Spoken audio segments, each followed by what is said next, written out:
Thanks to Brilliant for supporting this episode of SciShow. Go to brilliant.org/SciShow to learn how you can take your STEM skills to the next level and get 20% off an annual premium subscription. Humans have a bunch of permanent fixtures like our ears, mouths, and so on. But some organisms like to renovate those as they go on living, like sealing their mouths and ripping them apart when they need a bigger one, which is part of the day-to-day for a tiny microorganism called Hydra. Take Hydra's mouths, for example.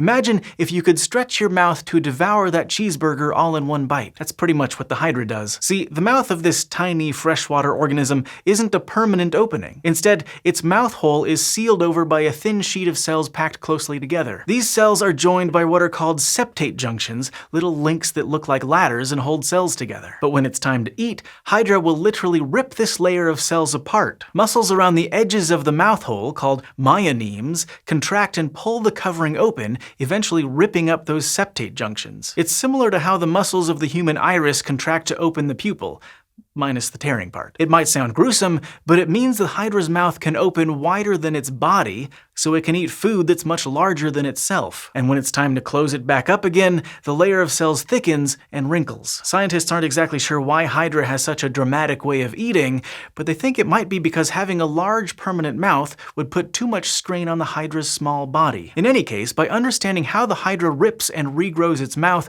researchers can understand more about morphogenesis, or how tissues get their shape. This could help them understand processes in other animals, like how the mammalian heart starts out as just a tube and rearranges itself to become four-chambered. But it's not just the Hydra's mouth that grows when it eats. Its whole body can be a drastically different size depending on its diet. It's not like us humans who store excess food as fat to use as an energy source later on. Hydras put their extra energy directly towards growing more cells. They also use it to grow buds, baby Hydra that later drop off to become new individuals. In an experiment from 1977, Hydras were put on different feeding regimens for 2 weeks. Those that were fed more grew more cells and buds than those that were fed less, and the ones who were starved shrunk in size. What's interesting about the experiment is that the rate the Hydra grew was independent of how much the Hydra were fed, which means Hydras change their bodies to keep the amount of food per cell the same. And that might just make the Hydra the ultimate example of phenotypic flexibility, or changing up your look based on the environment. As in,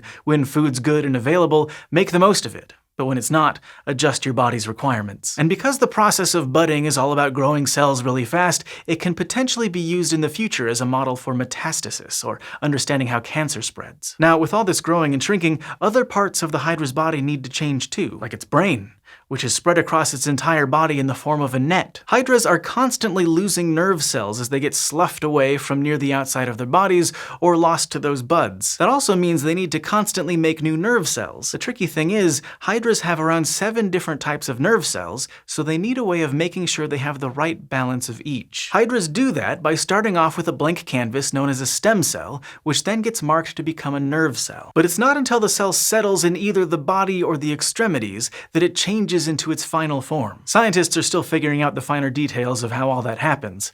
If they can, it would help them understand not only how Hydra regrows their heads, but also maybe how to grow nerve cells in people who have brain injuries or degenerative brain diseases. So when it comes to the phrase, "you are what you eat," Hydras definitely take the cake. Big thanks to James Weiss for letting us use his footage. James is the master of microscopes on the YouTube channel Journey to the Microcosmos, where you can see more of his beautiful footage and find out even more about Hydras. And another big thank you to today's sponsor, Brilliant. Brilliant has courses about science, engineering, computer science, and math. Their courses are made by dedicated math and science educators and lifelong learners from MIT, Caltech, Duke, the University of Chicago, and more. And Brilliant has recently relaunched their logic course to make it even more interactive. It includes some fun and challenging exercises to help you stretch your analytic muscles. If you're interested, you can sign up at brilliant.org/SciShow to get 20% off the annual premium subscription.